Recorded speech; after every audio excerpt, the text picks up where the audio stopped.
En Historias de Gente que Progresa, don José Carlos desde Granada, Antioquia, hablará con Marta Zuluaga, nuestra asociada y por supuesto talento granadino, escritora del libro Palabras para los ausentes, una obra de un trabajo de investigación sobre las bitácoras que quedaron en el Salón del Nunca Más en Granada, Antioquia, de todas las personas víctimas del conflicto armado. Veamos esa linda historia y por supuesto esta obra en la que Granada participó como coeditor.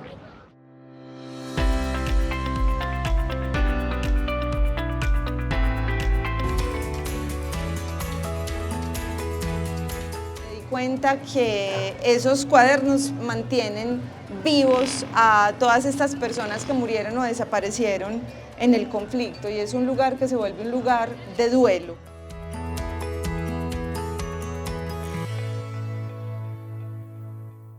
Saber que la historia de Granada está en la academia, la historia dura, la historia difícil específicamente de hace 20, 25 años, y saber que está interesada la academia pues básicamente en boca de una granadina como es Marta Zuluaga Aristizábal, para los granadinos es algo muy satisfactorio, ¿cierto?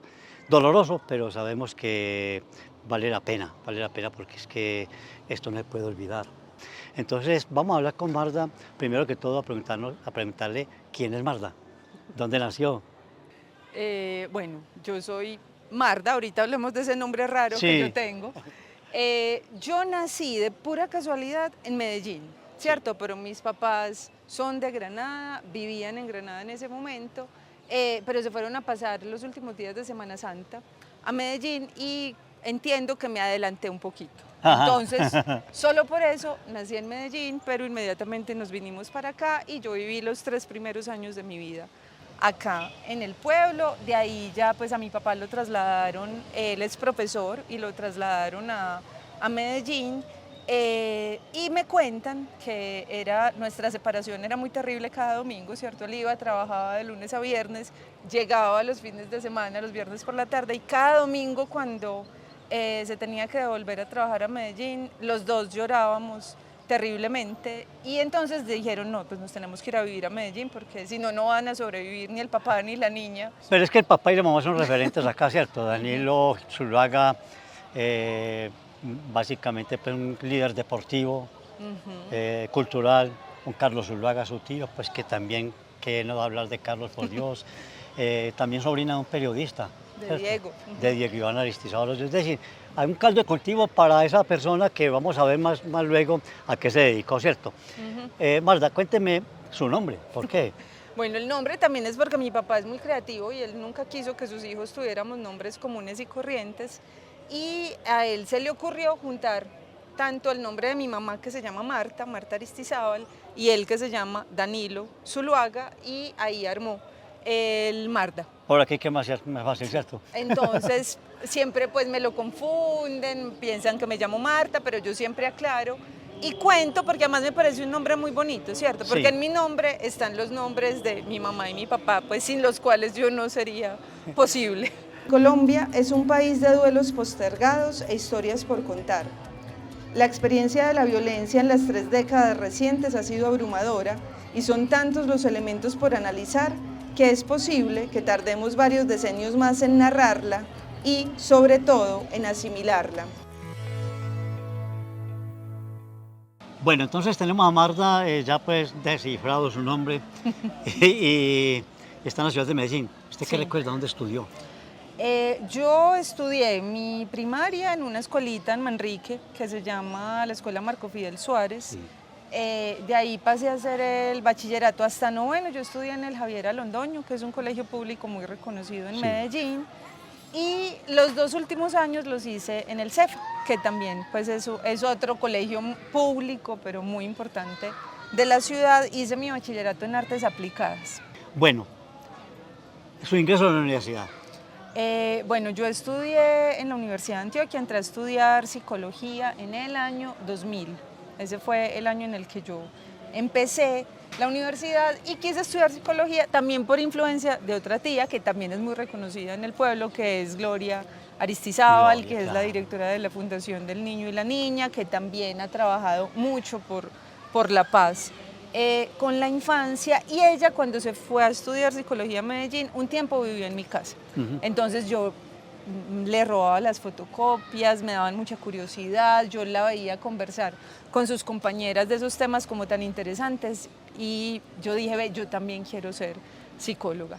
Está en estos momentos, pues, aquí en Granada, pues, lógicamente, pues, el lanzamiento de uno de sus libros. No el último, porque será el más reciente, pero usted se dedicó como a esa cuestión del conflicto, a estudiar el conflicto. ¿Y qué mejor parte para estudiar el conflicto como en el año 2000, acá que nos pasó absolutamente de todo lo que implica, ¿cierto? Sí. ¿Qué influyó para usted para decir, bueno, ya voy a dedicarme a esto y voy a arrancar con la cuestión del Salón del Nunca Más?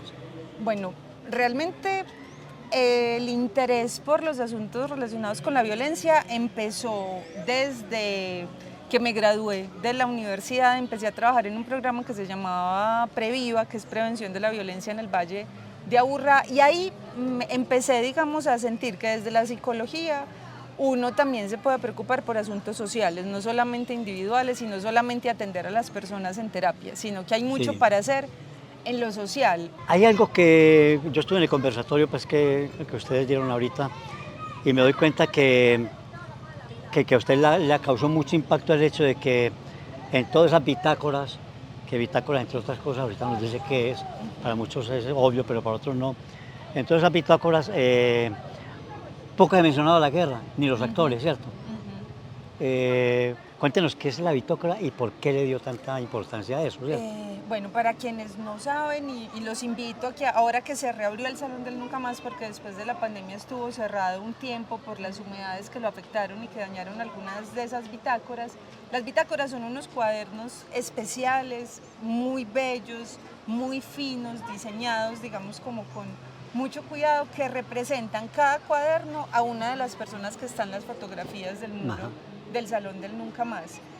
Y en esos cuadernos los familiares, los amigos, pero también a veces los visitantes, durante muchos años, desde el año 2009 que se abrió el salón, han venido escribiendo mensajes para sus muertos y para sus desaparecidos. Por eso el libro se llama Palabras para los ausentes. Y pues cuando yo sabía que el salón existía, yo sabía que las bitácoras existían, pero yo nunca me había detenido a leerlas en profundidad. Exacto. Para hacer mi investigación y para escribir este libro, yo me leí absolutamente todas las bitácoras que había disponibles en el salón. Hay más de 2.500 textos que han escrito mujeres, hombres, niños y niñas, muchos campesinos, muchas personas menores.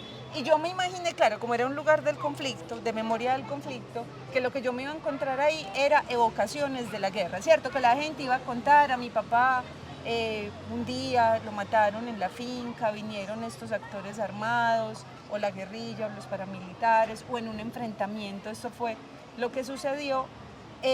Pero mi mayor sorpresa fue darme cuenta que no, que en las bitácoras la gente muy poquito habla de la guerra y de esos sucesos.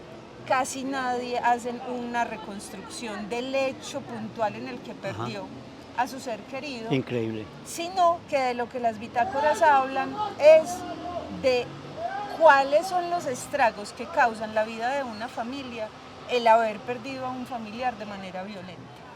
Bueno, Marta, para nosotros es obvio, pues, el Salón del Nunca Más y todo, pero para los televidentes no. ¿Por qué no vamos? Estamos cerca relativamente de él para que se hagan una idea de todo eso, que prácticamente para muchos se nos ha vuelto un santuario, ¿no? De mucho respeto. Bien, que podamos ir. Muchas gracias. Frente a este panorama, Palabras para los ausentes aborda una arista poco explorada en los estudios sobre el conflicto armado. A partir del análisis de las bitácoras del Salón del Nunca Más del municipio de Granada, en el oriente antioqueño, este libro brinda pistas para comprender lo que ocurre después de que la violencia ha irrumpido en su comunidad.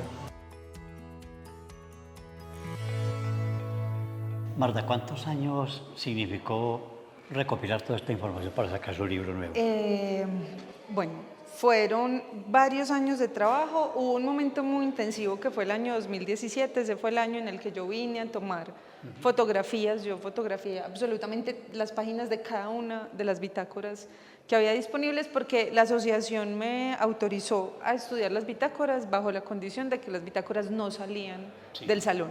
Entonces yo durante casi un año estuve viniendo a tomar las fotos de todas las bitácoras y luego con un grupo de estudiantes de la Universidad de EAFIT, yo soy profesora de la Universidad EAFIT, y allí muchos estudiantes me ayudaron a transcribirlas. Entonces, digamos, el trabajo de campo de venir, fotografiar, transcribir, duró más o menos un año y medio. Luego ya me fui a analizarlas, ¿cierto? Eso me tomó otros 2 años. Y escribir la tesis. Yo la tesis la defendí en el año 2019, a finales del año 2019, y después, ya cuando, junto con la profesora Gloria Gallego, que dirige la colección Justicia y Conflicto en EAFIT, ella me invitó a publicar el libro en la colección, entonces empezó otro trabajo de más o menos 2 años, de transformar esa tesis en un libro, porque no es lo mismo una tesis que uno entrega en la universidad para que se la evalúen, ¿cierto? Como con los criterios académicos, que hacer un libro que pretende ser más de divulgación y que lo pueda leer cualquier persona. Exacto, más asimilable. Exacto. ¿Cierto? Entonces, en total, digamos que fueron desde el 2017 hasta este año que sale, ahí tenemos más o menos que 7 años. 7 años más o menos. De trabajo, ¿cierto? sí. Bueno, después de estar 7 años en ese mare magnum de cosas, ¿usted qué siente en estos momentos, en este sitio? Así, de corazón, dígame qué siente verse rodeado de todos estos seres que casi que hablan con nosotros, ¿no? No, para mí es muy conmovedor, o sea, yo me sigo conmoviendo a pesar de los 7 cada años. vez que vengo al salón, que miro estas fotografías, que veo esos rostros y vuelvo y tomo una bitácora y la empiezo a leer y otra vez, digamos, a mí se me eriza la piel, porque para mí esto nunca se volvió paisaje. Exacto. Y yo trato con sumo respeto cada una de esas palabras que están escritas en las bitácoras. Yo lo que siento, digamos, es una satisfacción de haber podido culminar ese trabajo, y para mí es muy, muy importante este día y que Ecogranada se haya vinculado a la coedición del libro y me haya invitado a poderlo presentar en el pueblo. Digamos que para mí esto era un sueño y es lo que le da sentido a lo que hago, ¿cierto? O sea, más allá de que el libro se conozca en Medellín y se conozca en otros lugares, pues claro, porque como la tesis la hice en Argentina, entonces en Argentina también ya saben del Salón del Nunca Más, y de Granada, y con la editorial que salió el libro, eso va a permitir que vaya a muchos otros países, pero para mí el lugar más importante para venir a entregar el libro, y que espero que lo puedan conocer y venir a hacer muchas actividades también para difundirlo y para darlo a conocer, es Granada, porque es que es aquí donde esta propuesta nace, donde esta iniciativa surgió además de manera muy espontánea de parte de los familiares de todas estas personas, y esto tiene una fuerza muy grande que yo creo que tenemos que compartir, mostrar y seguir potenciando. Bueno, para los legos en la materia podríamos creer de que una bitácora es como una especie de diario, ¿cierto? ¿O tiene alguna diferencia? Bueno, la artista que les propuso a los sobrevivientes hacer las bitácoras quería que las bitácoras fueran como, y por eso se llaman bitácoras, ¿cierto? Que fuera como un cuaderno donde las familias escribieran la historia de vida de esa persona, sí, que lo presentaran, que dijeran, este es, por ejemplo, no tiene el nombre aquí al fondo, pero Edis Norbey, este es Edis nació en este lugar, en esta vereda, hacía esto, cultivaba esto. Esa era la intención original. Sí. Y también una cosa maravillosa que descubrí en la investigación es que las personas usaron las bitácoras de muchas maneras.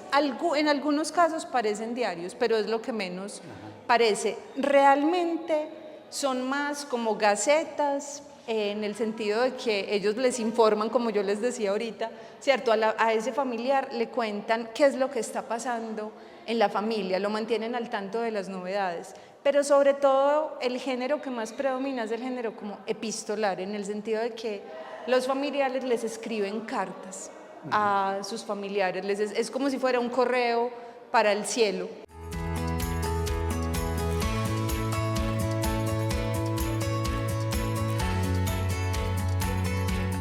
Bueno, Marta, de todas maneras, qué bueno que la cooperativa Ecogranada haya podido en algo ayudar para esa publicación. Para mí personalmente, pues, me siento muy feliz, me siento muy contento de ver que esta memoria esta memoria, de quien la visibilice todavía, que no se queda en un solo sitio, sino que además todo el mundo tiene derecho a saber qué nos pasó y cómo estamos también sobresaliendo de ahí. Muchísimas gracias. Muchas gracias, José Carlos, por esta entrevista, por esta conversación y nuevamente a la cooperativa por haberse vinculado a la coedición y hacer posible que el libro pueda llegar más lejos.